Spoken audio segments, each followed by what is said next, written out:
Hey all, welcome back to T Cubed, Tech Tips with Triplet. This episode I am going to focus on the Apple Classroom iPad app. Just some basics on how you can manage your iPads that are in your student hands while they're in your classroom. Okay, so if you find the Classroom app on your iPad, all of your classes should be populated for you with the correct number of students. It automatically syncs with PowerSchool with our mobile device management system. Go ahead and select one of your classes. If you are doing this while this class is actually in session, your students should populate in there. If they show up as gray or offline, that may mean that their Bluetooth is turned off and they have to have their Bluetooth turned on in order for Apple Classroom to work. You can use Apple Classroom to make your classroom a little more efficient. You can open up apps for your students, so you can send them to a specific app and it will automatically open for them. So instead of you having to go around the classroom and make sure all of your students are in the correct place, you know just by looking at your iPad that all of your students are in the correct app that they should be in. You can also lock them into an app, so when you go to open an app, make sure that you click and toggle on the lock in after opening.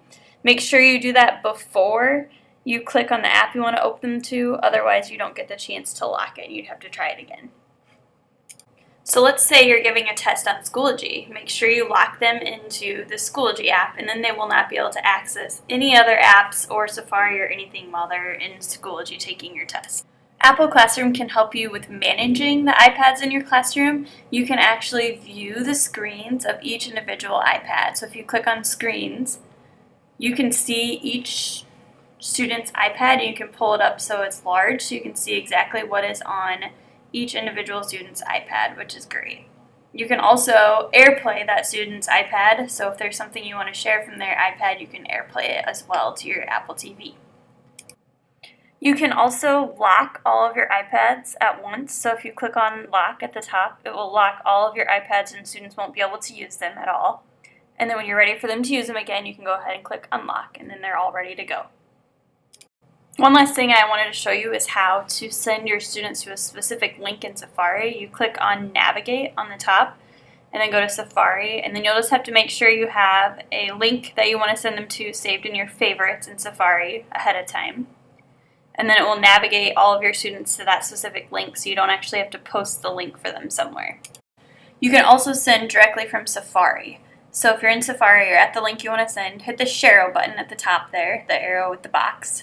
And then if you can see all of your students that are in your vicinity, you should be able to send them the link then that way.